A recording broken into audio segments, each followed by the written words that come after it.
falling for the times that I refused.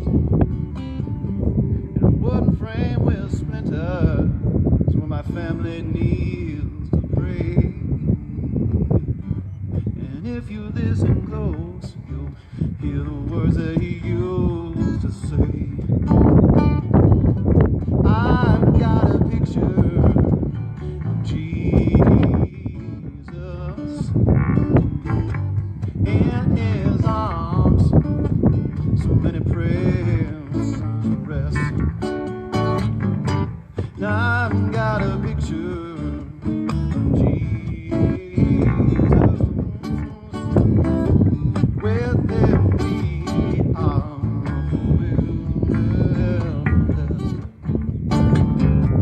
We shall be with him rest. Now it has been spoken, he will come again. Would we even recognize his kingdom then? There was a man in our time, yes, what shone bright like the sun. He tried to live the message, crucified by one. He was a picture of Jesus in his arms, so many prayers rest. He was a picture of Jesus, and with him we will be forever blessed. And with him we shall be forever blessed.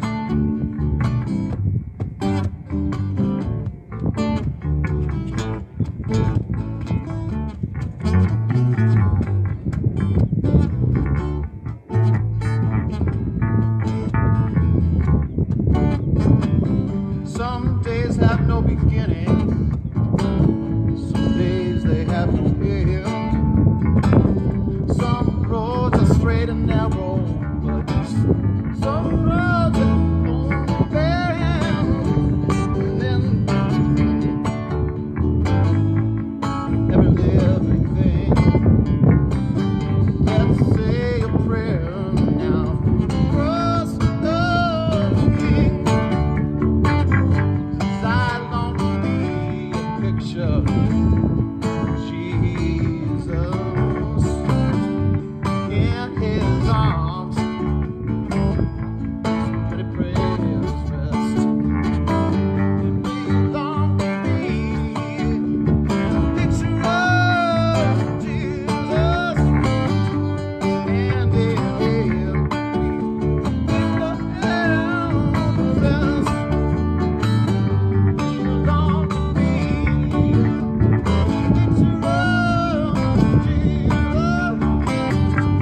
and in him we forever rest. Long to be of stewardship. And so next week, Reverend Paul Grossman will be here to preach, and he's the associate pastor at Hope United Methodist Church, which is our parent church. And then the week after that is Blessing of the Animals. And then the week after that is Commitment Sunday, and Steve is going to be sharing a message with us. And then the final week of stewardship is really a celebration concert. And so it'll be Clyde and Tony and Steve and Tim Mooney, who's a Presbyterian pastor, right? So that's going to be amazing. We're very excited about that. And so today I'm going to begin our stewardship series doing something a little bit different. And I'm going to give the message, which is a little bit shorter today, and then I'm going to invite everybody to take a wander around the land as a response to the message. And that will be about for 5 minutes. And we'll come back cued by music and share communion together before we really just settle our spirits into what stewardship means beyond raising money for our church. at the land, stewardship is really a focus on the community and global resources and how we care for one another and creation in the midst of systems that sometimes work against that desire. Last Wednesday, in our morning small group, we asked the quick and easy to answer question, what does it mean to be human? For inspiration, we referenced an article written just after the beginning of the pandemic by cultural ecologist and philosopher David Abram. In his op-ed piece, Abrams describes a future marked by the elemental friendships and alliances that we choose to sustain us, by our full body capacity for earthly compassion and dark wonder, by our ability to listen, attentive and at ease within the forest of our unknowing. In short, Abraham describes a future defined by our reconciliation to creation through a worldview of interconnectedness. Abraham begins his op-ed referencing early pandemic reports regarding an abundance of fish returning to the canals in Venice. He explained that the reality was not that the fish had suddenly appeared or were suddenly returning, but that as the water in the canal cleared, it was possible to see the fish that had been swimming there all along. And where most writers would have determined this an appropriate ending, Abram continues. But if we can see those fish in the long, quiet hours of these days, then those finned beings can also see us, can see the sun and the gleaming moon in ways that they've been not able to for decades. I realize I have told the story of the land from my perspective so many times that it's kind of turned into white noise to most of us, but probably mostly to myself. But last Saturday, I was driving home from the land, and I began to imagine the possibility of telling the story of the land from the perspective of the land. At first, this land story was a story of waiting. The land cast as a character without lines, waiting for our creative visions to project onto a blank canvas present for our collective imaginations. This character casting is a pragmatic and purposeful perspective for a stewardship campaign, particularly if we consider that our arrival brings the work of feeding people, conserving the prairie, sharing sacred space, and redefining worship. In spite of just exiting a pandemic that closed us down from gathering in person on this space for 3 to 4 months, 2021, we have gathered back together and recentered ourselves on these 4 focus areas. Working hard on redefining worship through expanding our sanctuary space by the addition of another canopy, by welcoming new musicians as speakers and preachers into this space to tell a story through a new medium, the expansion of our sound system, the addition of our live stream, our podcast, our YouTube channel. We're conserving the prairie by observing how do we live in peace with the prairie dogs, which takes an extraordinary amount of time, creativity, and patience. We're exploring how we feed people by expanding our garden plots and projecting to form a financially sustainable cooperative for our neighbors in need who would like fresh produce from the food that we grow in this place. We are working on sharing space, developing a rental policy for the property so that people can come and use this for memorial services and weddings, for small groups, for Boy Scout meetings. Becoming a spiritual community center that educates people around what it looks like to live in a way that is countercultural, but values creation and forms deep relationships. These 4 focus areas wrapped into the story of saving an abandoned plot of the property so that we can save people who need our help is a heavy-hitting pitch for a nonprofit. And there is a small and inadequately persuasive part of me that would like to leave this pitch alone. Except if the land is to become the narrator of our story, as opposed to our story becoming the land's, passivity is an illogical starting point. And if the land is not a silent partner in our work, but a partner speaking a language we have yet to translate, concisely communicating that the land is worthy of financial investment becomes more challenging. I've been wondering about this curious relationship between American churchgoers and the land, which drives us to see buildings as worthy investments. It seems counterproductive. The rush to purchase and possess, followed by the push to build and disconnect. Why do we consume land with such an insatiable appetite if its consumption is to construct buildings, removing us from the beat of our heart and her lessons? Is it not the land itself that provides us shelter and food and oxygen to breathe? In this case, wouldn't we want to crawl into her arms and surround ourselves in the blessing of the sanctuary? With the pandemic pushing people out of their buildings and the people panicking about when they can go back inside, I have struggled to make sense of this institutionalized detachment. Then I began learning and listening to the land, understanding the history and imagining the experiences from her perspective, involuntarily maintaining the awareness of my placement in her pain. I began to dig deep, reaching the bubbling grief of a land unheard, unseen, and unknown. And I too crave a building to rescue me from the connection to the land. To hear the land story is both a lesson in humility and an invitation into the deep pain accompanying true interconnectedness. The practice of humility is a posture of confession. We are not the inception of the animation of this living, breathing life pulsing beneath our bodies. The land has not been waiting conquest or colonialization. The land is not an object to be manipulated, manicured into something productive and presentable.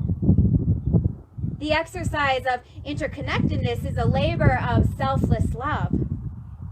We see and redact human-centric narrations, blinding us to the darkness and our self-centeredness cast on creation. We dig with bare hands into a living history that stings us in the present. We rest on a land that weeps for the presence of fellow creatures violently removed and tragically extinct from a land that knew them as her own. The land is in a geological region called the Denver Basin. Beyond the ground visible to us, the land keeps secret stories sealed in ocean fossils, dinosaur bones, and ancient human-made tools. This land was submerged by water, trampled on by dinosaurs, and grazed on by western camels, Columbia mammoth, and giant ancient bison. This land curates 100 million years of death and rebirth, tragedy and transformation. As infants in her narration, humans appear to occupy a substantial and traumatic role. This land has witnessed the evolution of the human species in ways that are both impressive and repulsive. From the first feet of the Paleo-Indians who held simple tools and hunted mammoth, to the archaic indigenous peoples who passed by to gather and track across a borderless, rich prairie ecosystem. People who walked along her grasses as guests and others who stayed without invitation. You, Pawnee, Comanche, Arapaho, Cheyenne, and Kiowa, tread lightly with an understanding of the land's autonomous life and their dependence on her health and happiness. Cheyenne and Arapaho communities were willing to fight for her. when Europeans stopped passing by and decided they wanted to stay and extract. When Europeans discovered gold hidden in this land, a treaty that had legally granted this land to the Arapaho, Cheyenne, and other tribes became null and void. At the center of the violent assault on the tribes to remove them from their land was the Sand Creek Massacre. Hundreds of indigenous women and children massacred in a surprise attack led by a Methodist preacher. 675 soldiers making up the Colorado Volunteer Cavalry. The trauma of wars, broken promises, and massacres by Europeans on the Cheyenne and Arapaho tribes saturate the soil we now tend for squash, carrots, and sweet peas. And I imagine in this harsh, unforgiving climate of the Colorado Plains, the fertility of the soil requires the presence of our tears. Perhaps this is why we distance ourselves from the darkness of the waters, the reason we cringe at the thought of gathering without a concrete foundation. Compassionate cohabitation exists as a relentless desire to discover the creation and creatures around us, because we realize we too are creatures of divine design. Living in a cycle of generous reciprocity is a determination that favors neither pain nor pleasure, but exists purely for the dream of a reconciled relationship with all of creation. In Making Peace with the Land, Norman Wurzbach explains that this reconciled, reciprocal relationship is more than the absence of violence. Reconciliation, Wurzbach writes, takes us to a physical place, a plot of land that puts down roots, produces food, provides stability and hospitality, fosters health and relationships, and inspires joy. The gift of this reconciliation is mutual. It is the presence of shalom and a reflection of God's reconciling vision that results in the safe settlement of people who have been planted by God in the soil and honor God in all that they do. Reconciliation with the land illustrates that God's vision for creation is concretely countercultural. In digging into the land story, we slowly learn that reconciliation with the land is much more than a reconciliation with the sentient beings held in this place now. Reconciliation with the land introduces interconnectedness as a liminal space, a way of seeing that cuts across time and space. This liminal location informs and integrates the story of the past and the future into the present moment. Reconciliation trains us not only to see through the eyes of the creatures here, but to look into the darkness of the past and see a view of a future that is determined to be different. From where we sit, we hold the pain of a land violently stolen in the past while envisioning healing and wholeness in the future. From the perspective of reconciliation, there is no such thing as land wasted until developed or divided up for purchase. In the framework of reconciliation, we are the land and the land is us. And together we exist as an interconnected web, strengthening the ground that feels our presence and responds with the gift of life. As we begin our season of stewardship at the land, may we start with hearts rooted in the reality that the land has a purpose, a story outside of us. May we take up the cross of the post-consumer and collaborate with that passion, even as we acknowledge the reflex to conquer the land for our purpose, for our gain. Let us be stewards of peace, and let us begin this stewardship by falling in love with the land. I'd invite us now to take some time to wander, to listen to the witness what the land has to share with each of us, and to gather back into this space in 5 minutes to circle around the act of communion and the message through music. Amen.